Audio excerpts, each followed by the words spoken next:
Sabe aquele nome que, para quem viveu no sul do Brasil, bate uma certa nostalgia? Supermercado Real. Pois é, era uma marca super familiar, parte da paisagem de muitas cidades. Mas, de repente, ela simplesmente sumiu. O que será que aconteceu? Vão investigar isso juntos. A história do Real não é só sobre umas lojas que fecharam, não. É, na verdade, um quebra-cabeça fascinante de estratégia de grandes empresas, de marcas que somem do mapa.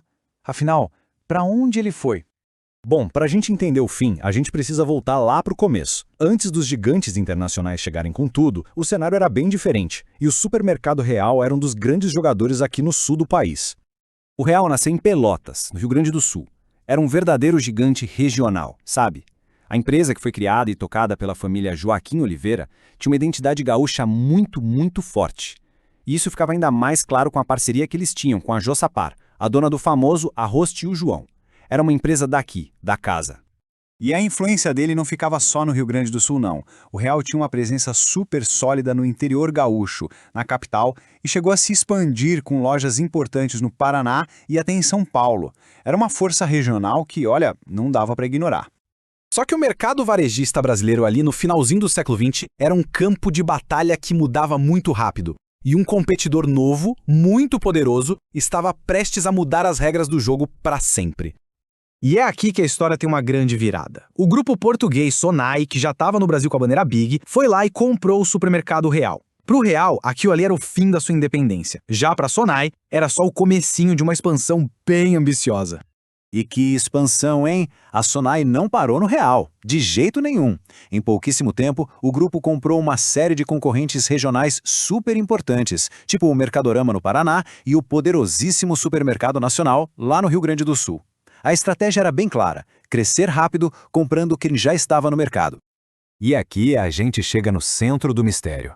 Por que a marca Real simplesmente evaporou das fachadas? A resposta está numa estratégia muito bem pensada de marketing e consolidação. A lógica por trás desse sumiço é, na verdade, fascinante. Em vez de impor uma marca totalmente nova, a Sonai foi esperta. Ela usou a força das marcas locais que tinha acabado de comprar. Lá no Rio Grande do Sul, onde o Nacional era um nome fortíssimo, todas as lojas do Real viraram Nacional. No Paraná aconteceu a mesma coisa, só que com a bandeira Mercadorama. Foi basicamente apagar uma marca usando a força de outra. Então o ponto crucial é este aqui. A Sony criou um verdadeiro sistema para unificar tudo. Eles compraram várias marcas, escolheram as mais fortes de cada estado para engolir as outras e aí transformaram os formatos de loja. As maiores viraram Big e as menores Maxi Atacado. O Supermercado Real foi só uma das peças que se encaixou nesse grande plano e, no fim das contas, desapareceu.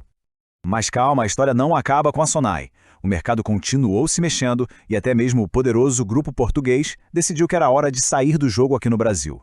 E isso abriu espaço para jogadores ainda maiores. A decisão foi tomada. Depois de uma década de crescimento super agressivo, a Sonai botou todo o seu império varejista no sul do Brasil à venda. E claro, isso provocou uma nova corrida entre os gigantes globais. A saída foi dividida em duas grandes negociações. Em São Paulo, o Carrefour levou os hipermercados, mas a maior parte do negócio, incluindo todas aquelas lojas que um dia foram do Real, do Nacional e do Mercadorama, foi comprada por um dos maiores varejistas do mundo, o Walmart. E o valor dessa transação com o Walmart mostra o tamanho da coisa, 1 bilhão e 600 milhões de reais. Esse número representa o ponto final não só para a Sonai, aqui no Brasil, mas também para o legado de dezenas de marcas regionais que ela tinha absorvido pelo caminho. As manchetes da época mostram bem como foi esse processo. O foco estava nos nomes gigantes, Walmart e Sonai. A memória de marcas como Real já tinha, a essa altura, sido engolida por várias camadas de aquisições.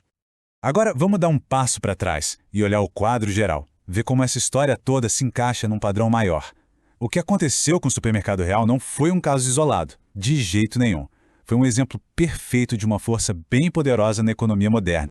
A grande lição aqui é esse conceito: consolidação de mercado.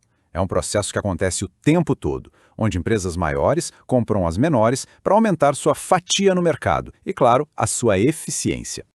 Basicamente, funciona assim. É muito mais rápido e fácil para um gigante como a Sonai ou o Walmart comprar uma rede que já está estabelecida com seus pontos, clientes e tudo mais, do que construir tudo do zero. E nesse processo, as marcas locais, com toda a sua história e conexão com a comunidade, muitas vezes acabam desaparecendo. Isso tudo nos leva a uma reflexão final, né? A história do supermercado real provavelmente soa familiar para muita gente. É só parar para pensar. Quantas padarias de bairro, lojas de departamento ou mercadinhos locais que faziam parte do nosso dia a dia também foram substituídos por grandes redes? A história se repete, rua a rua, cidade a cidade.